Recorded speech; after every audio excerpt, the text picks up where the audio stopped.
What's going on, everybody? Youngblood MTG here, trying something a little bit different today. I'm going to be reviewing one of the games that I played. This was done uh, early morning, January 5th, 2023, and I played Oops All Spells against Red Black Reanimator.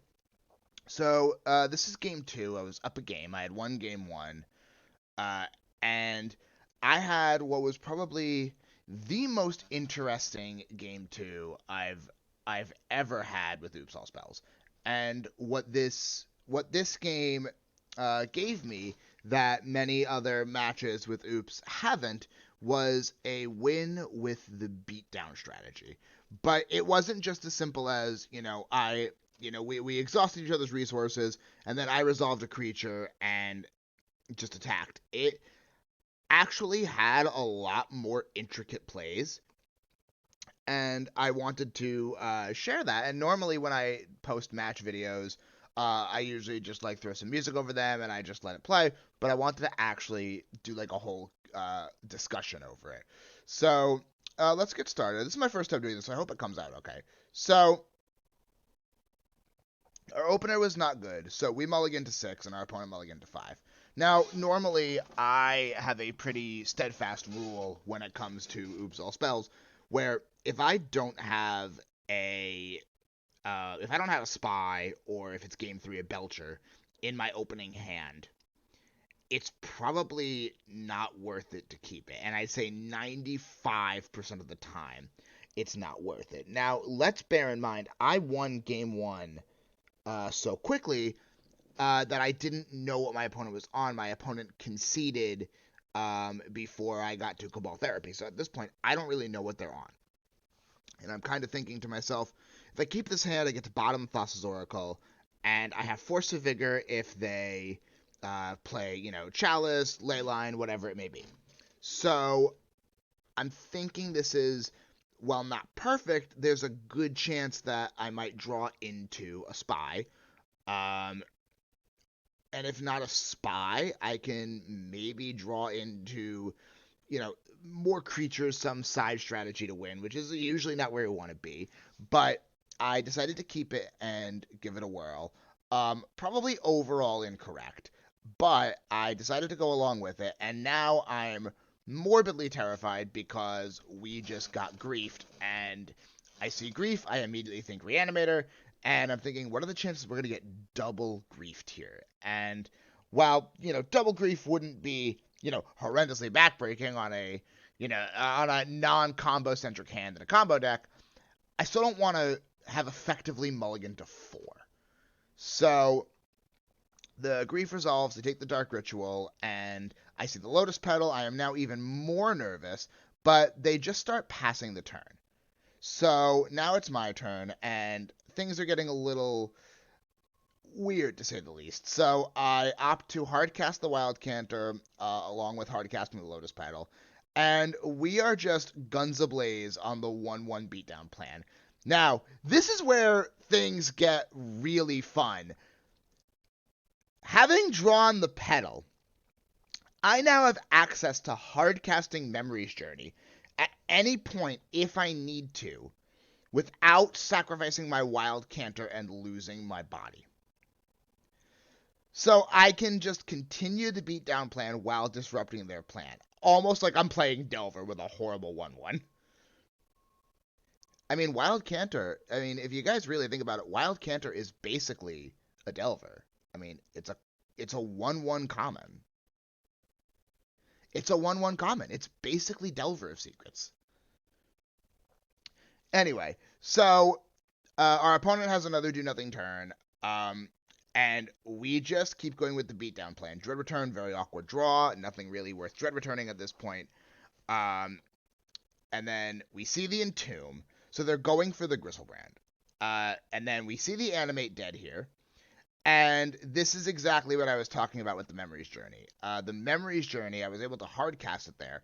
And it let me shuffle away their Grief and their Gristlebrand. So now they have no threats in their graveyard. The Animate Dead fizzles.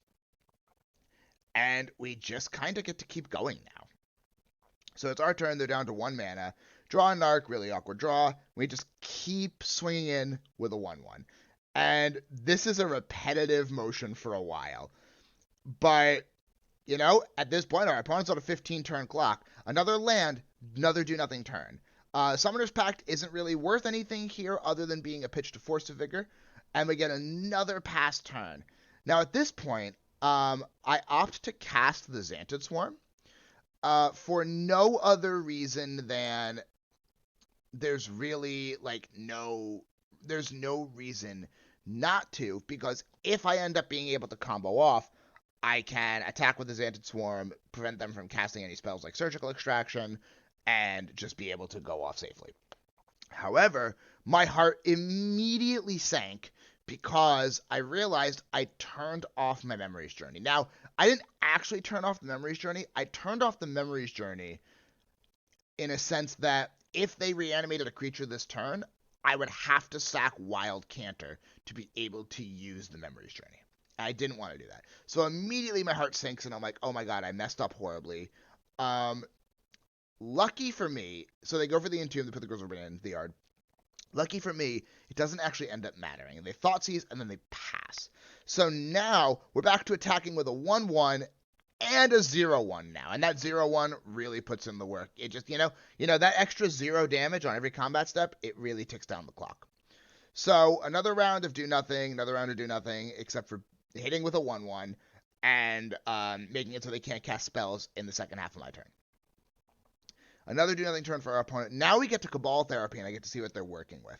Now, I had named Surgical Extraction with the Cabal Therapy, but as soon as I pressed enter on Surgical, I was like, I should have named Fairy Macabre, because I have the Xantid Swarm anyway. But it turns out they did have Fairy Macabre, so I really don't get, or rather, I only get the one fire off with the Memories Journey. So I'm a little nervous, but it ends up not being that big of a deal. So another do nothing turn, and then we get not this turn, but in our next turn, we're going to draw a Simian Spirit Guide. So we go swing in. I don't know what they could have, but I'm playing it safe. And we end up hard casting the Simian Spirit Guide just to get our last bit of damage in. So our opponent's now down to 6. They pitch Iona. I swing for 3. Our opponent goes to 3. Now, I sacrifice naming. I haven't named yet, but I sacrifice my Xantid Swarm, because at this point, we really don't need the Xantid Swarm. They attempt to take the Memories Journey. We cast the Memories Journey in response, getting rid of their 2 creatures. So Memories Journey just put in so much work in this matchup. Completely unexpectedly. It's not supposed to do this. It just did. We lose our Xantid Swarm from the yard. Not important. We name Exhume there. It ended up not mattering. So I'm thinking our opponent's only got 1 turn left. What do we do here? So I see the Dark Rit. My first thought with the Dark Rit is like, do they are they doing something I don't know about and they're going to be able to hard cast Grizzlebrand? No, they Thoughtseize themselves to put Grizzlebrand in the yard, and now they have Animate Dead. Lucky for us, we have the Force of Vigor that we've had since turn 1 that our opponent never bothered to take. Probably because they didn't think it was going to be that big a deal, because they were not on the Leyline plan. So we end up Force of Vigoring on their turn, getting rid of the Animate Dead, in turn getting rid of the Grizzlebrand. With only 1 mana left, we know from their Thoughtseize they do not have Reanimate in hand. And that's that. That decides the game. So we only swung with Simian Spirit Guide 1 time. All the rest of the damage was dealt by Wild Canter. So in this matchup where we won by damage, in Oops All Spells, Wild Canter dealt, with the exception of 2 of the damage from a Thoughtseize and 2 damage from Simian Spirit Guide, or there might have been, no, were there 2 Thoughtseize? Wild Canter dealt anywhere from 14 to 16 damage. If those aren't Delver numbers, I don't know what is. And that was our super fun match against Reanimator. I've never had a beatdown plan with Oops go quite like this, and I'm very glad it happened and that I was able to do a little recording over it. I hope you guys enjoyed.